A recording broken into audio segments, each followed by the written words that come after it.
industries. Landfill.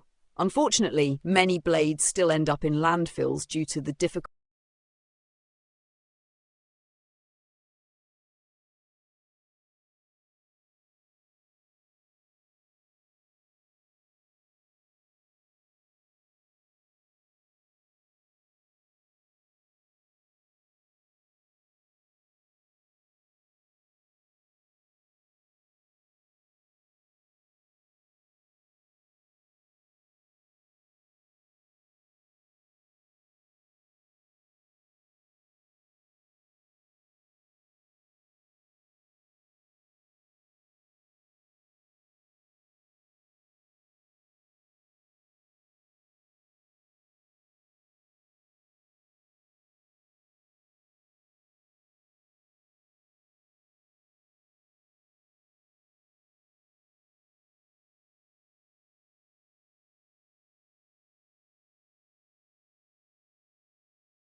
Imagine a world where clean energy isn't just limited to wind farms in specific locations, but instead it's as transportable as a shipping container.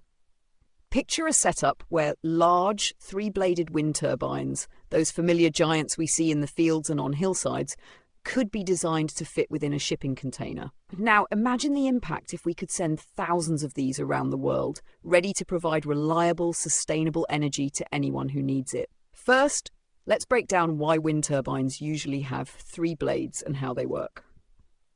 Traditional large wind turbines are designed to harness wind efficiently. The three blades are angled to create just the right balance between stability and energy capture. When wind hits these blades, they turn, and the turbine converts this movement into electricity. The three-blade design is optimal for capturing the most energy from the wind while maintaining balance and avoiding excessive stress on the structure. Now, if we think of a 40-foot three-bladed wind turbine, it's smaller than the massive structures you might see on a wind farm, but it's powerful enough to generate meaningful amounts of energy enough to power several homes under the right conditions. By designing these turbines to fit inside a standard shipping container, we make it possible to easily transport them by sea, rail, or truck, just like any other cargo. This is a game changer. Instead of needing years to build a wind farm, we could quickly ship these containerized turbines wherever they're needed and set them up in days. The beauty of a containerized wind turbine lies in its flexibility. In regions recovering from disasters, where power grids are often destroyed or unreliable, these turbines could provide emergency energy to hospitals, shelters, and communication networks. Imagine being able to ship these turbines to an island nation that's struggling to meet its power needs. Or think of remote, off-grid communities that currently rely on diesel generators. They could switch to clean wind energy with the arrival of just a few containerized turbines. If we filled a medium-sized cargo ship with these containerized turbines, it could carry thousands of units, enough to power entire towns. Instead of building new power plants, countries could receive shipments of these ready-to-install wind turbines. A single shipment could supply power to thousands of homes, changing lives and helping governments meet renewable energy targets without massive investments in infrastructure. By making energy portable and modular, we're also giving countries the ability to be more independent in their energy needs. Many developing nations rely on imported fossil fuels, leaving them vulnerable to global price spikes and supply issues. With containerized wind turbines, they wouldn't need to depend on faraway resources. Instead, they could use the power of the wind, free, renewable, and theirs to harness. Containerized turbines also open up a new avenue for international diplomacy. Imagine a world where richer nations use these wind turbines as a form of green aid. Instead of sending temporary generators, they could gift containerized wind turbines, providing a long-term solution that contributes to energy independence. It's a sustainable way to build goodwill and cooperation, fostering connections that are based not just on economic or political interests, but on a shared commitment to a cleaner, more resilient future. In addition to supporting communities and diplomacy, this approach could help meet global climate goals more quickly. Wind energy is clean, producing no emissions. By deploying containerized turbines globally, we could accelerate the shift away from fossil fuels, reducing greenhouse gas emissions. This is especially important as we work to keep global temperatures in check. Think too of how this would transform jobs and local economies. Manufacturing, deploying, and maintaining these portable wind turbines would create jobs worldwide, not just in areas traditionally associated with renewable energy. New industries would spring up around this technology, fueling economic growth and sustainability. And the impact on the power grid could be revolutionary. Traditional power systems are centralized, relying on big plants that feed electricity across a network. But containerized turbines could create a decentralized grid where power is generated in multiple locations. This makes the grid more resilient and less vulnerable to natural disasters or disruptions, ensuring that even remote areas have consistent power. This vision for containerized wind turbines isn't just a story of technology, it's a story of access, resilience, and independence. It's about giving people and communities the power to shape their energy future, using technology that's as flexible as it is powerful. By turning energy into a resource that can be delivered anywhere, we could usher in a new era of clean, affordable, and accessible power for all.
Absolutely. Imagine if we didn't just send containerized wind turbines around the world, but also included solar panels and batteries in these shipments. This combination would make a complete self-sustaining power solution that can generate, store, and supply clean energy anywhere it's needed. Here's how this all fits together and why it's such a powerful concept. Think of wind and solar as complementary partners. Wind turbines can generate power when the wind blows, often at night or during certain seasons, while solar panels capture sunlight and produce electricity during the day. Together, they provide a more steady, reliable flow of energy, working in tandem to cover more hours of the day and different weather conditions. But to truly maximize this potential, we'd also need batteries to store excess energy generated when conditions are favorable, so it's available during low wind or cloudy periods. Picture a single container that includes a wind turbine, solar panels, and a battery, a complete independent energy station that could power homes, communities, or even small businesses. These units could be deployed anywhere, from remote rural areas to urban neighborhoods facing energy insecurity. The battery allows energy storage, meaning that power isn't limited to windy or sunny moments, but is accessible whenever needed. This transforms intermittent renewable energy sources into a stable, consistent power supply. If we send ships loaded with these all-in-one energy stations, they could arrive in places that don't have the infrastructure or resources for traditional power systems. This would be especially transformative for communities in areas affected by natural disasters. Imagine a hurricane or earthquake that takes out the local grid. Within days, these containerized energy solutions could be deployed to provide emergency power. Hospitals, emergency shelters, and relief centers could rely on these setups, sustaining critical services until the main grid is repaired. And it's not just about emergency relief. For regions struggling with energy poverty, these containers could provide a path to long-term energy independence. Think of off-grid villages, isolated islands, or rural areas where conventional grid connections are impractical or too costly. By deploying these self-contained energy stations, these communities could achieve a degree of energy sovereignty, relying on their own resources rather than waiting for costly, centralized energy systems to reach them. From a broader perspective, this could reshape international aid and diplomacy. Rather than providing temporary solutions or shipping fossil fuel-based generators, wealthier nations could send these renewable energy stations as gifts or aid. This form of green diplomacy supports sustainable development and builds partnerships rooted in shared environmental goals, fostering goodwill and a commitment to a cleaner, more resilient future. Climate action is also at the heart of this approach. By deploying containerized solutions that combine wind, solar, and batteries, we're enabling more rapid adoption of clean energy, helping countries meet climate targets more efficiently. Each container shipped out and set up is a step toward reducing global carbon emissions, addressing the urgency of the climate crisis. This model would also fuel economic growth and job creation. Each container requires production, installation, and maintenance, creating jobs in engineering, manufacturing, and renewable energy sectors. This ripple effect would stimulate local economies, especially in regions that might otherwise struggle to participate in the green energy transition. Moreover, combining wind, solar, and batteries in portable units fosters a decentralized power grid model. Instead of relying on a single large plant, power is generated at multiple distributed points, making it more resilient and adaptable. This not only protects against large-scale power outages, but also empowers local communities to take control of their energy needs, reducing dependence on large utility companies. By envisioning these containerized energy solutions, we're looking at more than just a technological innovation. We're imagining a world where clean, reliable energy can reach every corner of the globe. It's a world where energy poverty is tackled head-on, disaster relief is more efficient and sustainable, and climate action is accessible to everyone. This combination of wind, solar, and batteries in portable, modular systems could bring about a cleaner, more resilient, and more inclusive